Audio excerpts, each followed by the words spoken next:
bienvenidos. Hoy vamos a meternos de lleno con una imagen que seguro que todo el mundo conoce. Vamos, un ícono mexicano total. La Catrina. Sí, inconfundible. Y su creador fue José Guadalupe Posada, un grabador, clave para entender el arte popular en México. Fundamental, sí. Para este análisis nos basamos en un estudio muy detallado de Ingrid Fugeli Gezán, que va desgranando un poco todas las capas que tiene esta figura. Sí, porque tiene muchas. Que esconde este esqueleto tan elegante, que parece que te mira, ¿verdad? Sí, directamente. Pues nuestro objetivo hoy es ese. Ir un poco más allá de la imagen que todos tenemos en la cabeza. Intentar entender cómo surgió, qué significaba en su momento. Su contexto original, claro. Exacto. Y por qué sigue tan presente, tan viva, no solo en México, que ya ha trascendido fronteras. Totalmente. Pues venga, vamos a ello. Vamos. Empecemos por el principio. ¿Quién era José Guadalupe Posada? 1851 a 1913. A ver, no era el típico artista de galería, ¿no? No, para nada. Posada era más bien un artesano del grabado, muy pegado a la calle, al periodismo popular. A la denuncia social también, ¿verdad? Sí, totalmente. Aprendió de crío, fíjate, ayudando a su tío, que era alfarero, y a su hermano, que era maestro, con los dibujos. Su vida era el taller, la imprenta, el día a día. Entiendo. Y la técnica que usa es fundamental para entender por qué tuvo tanto impacto. La Catrina, en concreto, es una cincografía. ¿Cincografía? ¿Eso qué es exactamente? Pues, simplificando mucho, es un tipo de grabado en metal. Y tenía una ventaja, enorme. Permitía hacer muchísimas copias muy rápido. Ah, claro. Piensa que él trabajaba para periódicos, para hojas volantes que se vendían por la calle. La demanda de imágenes era tremenda y no paraba de crecer. Necesitaba velocidad. Exacto. Y Posada fue un maestro adaptándose, ¿eh? Empezó con la litografía, luego pasó por la madera y al final acabó dominando el grabado en metal, sobre todo en zinc. Por eso, por la rapidez y la difusión que necesitaba. ¿Y se instala en Ciudad de México sobre el 1888, puede ser? Sí, por ahí.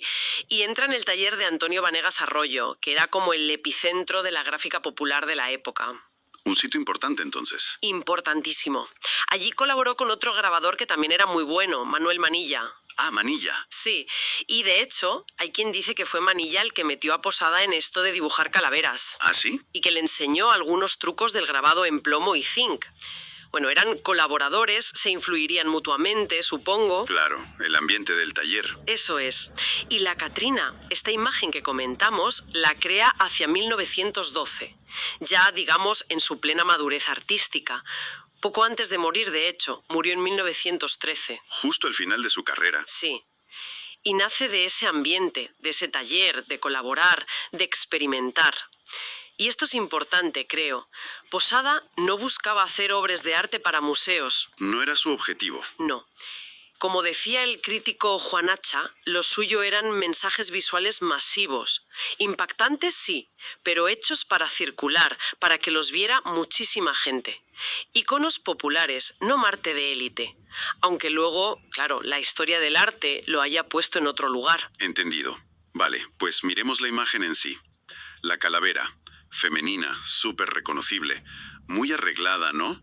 Con ese sombrero. Enorme. Enorme, sí. Muy a la francesa. Lleno de plumas, flores. Ocupa casi todo el grabado.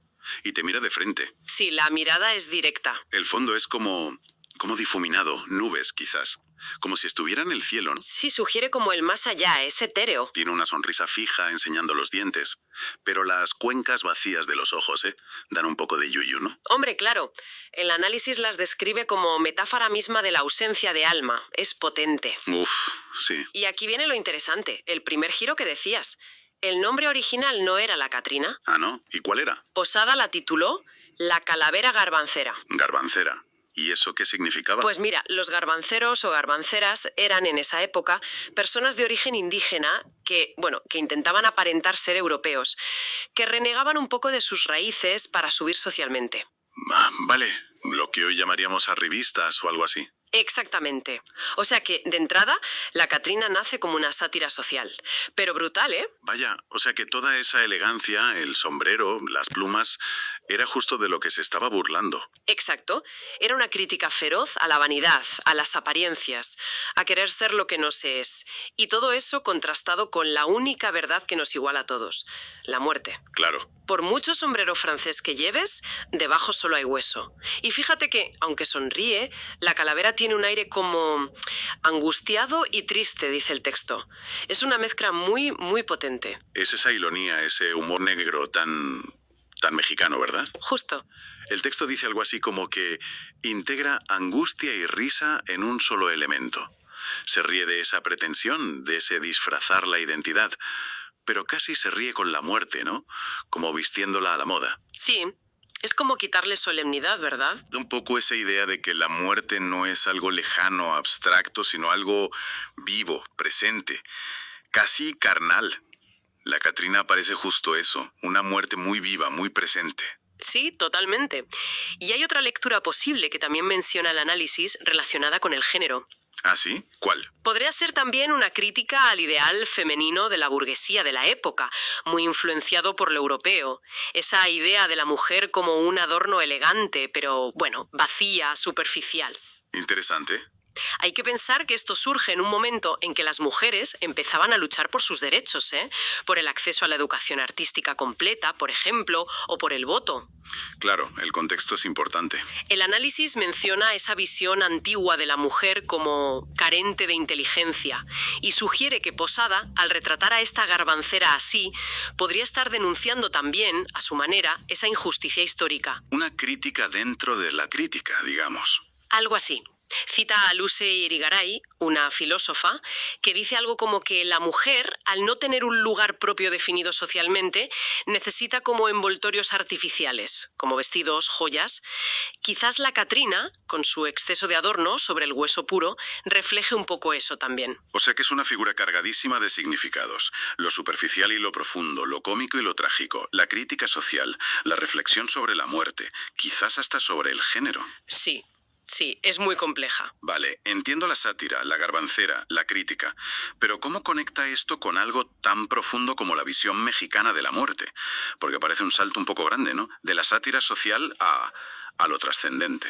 Pues mira, yo creo que ahí está precisamente una de las claves de por qué ha perdurado tanto y se ha convertido en lo que es hoy. A ver. Para entender por qué la Catrina va más allá de la simple sátira, hay que asomarse un poco a cómo se vive la muerte en México. Es una relación muy, muy particular. Sí, eso siempre se dice. Hay miedo, claro, como en todas partes, pero también hay una cercanía, una familiaridad y mucho humor, mucha ironía. Es un ejemplo perfecto de sincretismo, de mezcla entre lo prehispánico y lo europeo. El antropólogo Alfonso Alfaro, que mencionas en el análisis, habla de dos corrientes, ¿no? Sí, bueno, él distingue de forma sencilla dos vertientes. Por un lado, una visión como más moderna, más urbana, la de la calaca burlona. La calavera con la que se juega. Exacto, a la que se le pierde un poco el respeto, digamos. Piensa en las calaveritas de azúcar, los esqueletos de juguete del Día de Muertos. La Catrina original, la garbancera, encajaría más aquí, en esta visión lúdica y satírica. Vale, ¿y la otra? La otra visión es como más antigua, quizá más rural. Está ligada al recuerdo afectuoso de los difuntos, a las ofrendas que se ponen en el Día de Muertos, a los rituales más serios en casa y en el cementerio. ¿Esa no es burlona? No, esta es respetuosa, es tierna, es incluso melancólica. Se basa en esa creencia profunda de que los seres queridos muertos vuelven una vez al año a visitar a los vivos. Y esas celebraciones del Día de Muertos, el 1 y 2 de noviembre, son el corazón de esa segunda visión, claro. Claro, son fundamentales y tienen unas raíces prehispánicas clarísimas. Ya había fiestas dedicadas a los muertos mucho antes de que llegaran los españoles. Luego, pues se mezclaron con las fechas católicas de Todos los Santos y los fieles difuntos. Son momentos de memoria colectiva, de reforzar lazos familiares, la comunidad. Entiendo. Y lo fascinante, volviendo a la Catrina, es como esta figura, aunque nace en ese ambiente de sátira urbana, de calaca burlona... De la primera vertiente. Sí, acaba conectando de una forma increíble con ideas prehispánicas muy, muy profundas.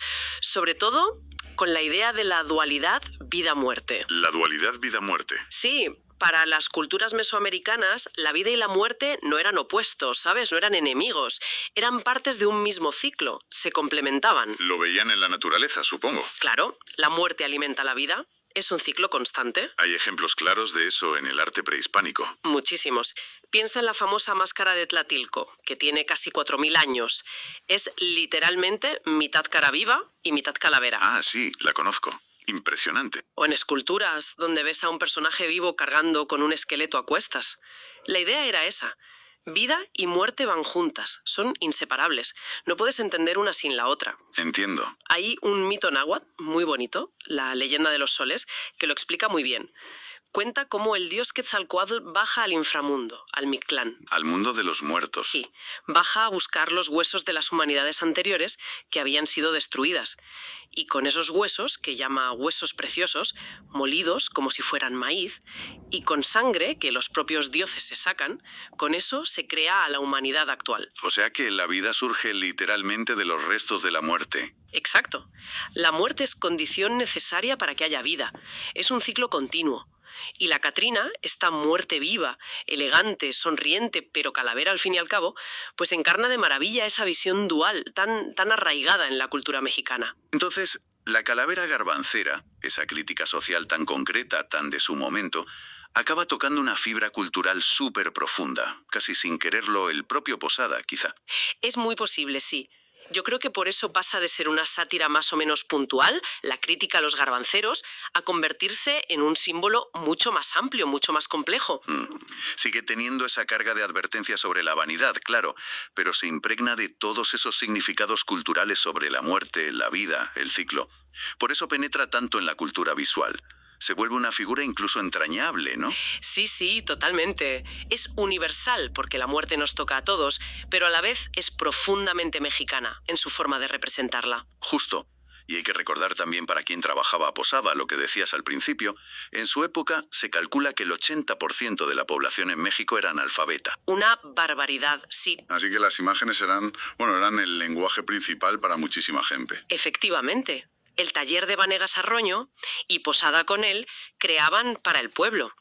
Sus grabados tenían que ser directos, impactantes, que se entendieran a la primera. No eran para un museo. No estaban pensados para una reflexión súper profunda en un museo. Eran para comunicar rápido y fuerte en la calle, en el periódico. Y la potencia de la Catrina viene en gran parte de ahí. Une un mensaje profundo que conecta con la tradición con un golpe visual inmediato. Y esa mezcla de contrarios que decíamos, elegancia y muerte, risa y tragedia. Claro, eso le hace todavía más expresiva y permite que se siga reinterpretando hoy en día de 1000 maneras. Era tremendo. México venía de un siglo XIX complicadísimo, con intervenciones extranjeras, guerras internas, la dictadura de Porfirio Díaz, y Posada crea la Catrina justo cuando está estallando la Revolución Mexicana. Sí, él muere en 1913, en plena revolución. O sea, en plena convulsión social y política. Claro.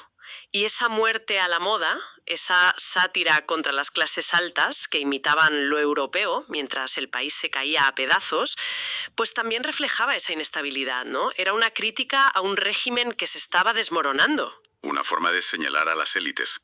Sí, una forma, quizás, de representarlas como la imagen misma de la muerte, como dice el análisis, pero de una manera popular, cercana, casi como una calaverita de azúcar. Exorcizar el miedo o la rabia a través del humor. Exacto. Un recurso cultural muy mexicano, esa familiaridad con la muerte para poder manejar un presente, pues muy amargo, muy difícil. Vale, pues creo que hemos tocado bastantes puntos. Recapitulando un poco.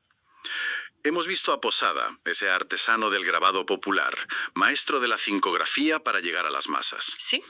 Hemos descubierto que la Catrina originalmente era la calavera garbancera, una sátira social muy directa. Contra la pretensión y la vanidad. Y luego hemos profundizado en todas sus capas de significado. Esa crítica social, quizás un comentario sobre el rol femenino de la época, y sobre todo cómo conecta con esa relación tan especial de México con la muerte. Esa mezcla de tradiciones con la raíz prehispánica de la dualidad vida-muerte siempre presente. Exacto. Yo creo que queda claro que la Catrina es mucho, mucho más que un simple disfraz o un adorno del Día de Muertos, ¿no? Desde luego. Te diría. Encarna perfectamente ese mestizaje cultural, ese diálogo constante y único entre la vida y la muerte. Y demuestra el poder del arte popular. Totalmente. El poder del arte gráfico popular para comunicar ideas súper complejas de una forma potente y que además perdure en el tiempo. Es un testimonio del ingenio popular frente a las crisis, frente a los cambios. Muy potente, ¿sí? Y nos deja una pregunta final interesante, ¿no? Para reflexionar. A ver. Cómo una imagen que nace tan local, tan específica de un momento histórico, de una crítica social concreta y tan conectada a unas raíces culturales muy particulares, Sí. ¿cómo consigue hacerse tan global? Porque hoy vemos Catrinas por todas partes del mundo, muchas veces totalmente desconectadas de ese significado original que hemos estado comentando. Ya, es verdad, se ha convertido en un icono estético global. Entonces, ¿qué nos dice esa popularidad mundial, a menudo tan superficial quizás, sobre cómo vemos hoy la muerte, la identidad cultural o incluso la propia sátira? ¿La hemos vaciado de contenido el globalizarla? Es una buena pregunta, sí. ¿Qué queda de la garbancera en esas Catrinas de Halloween de cualquier parte del mundo? Ahí lo dejamos, para que cada uno le dé una vuelta. Algo en qué pensar.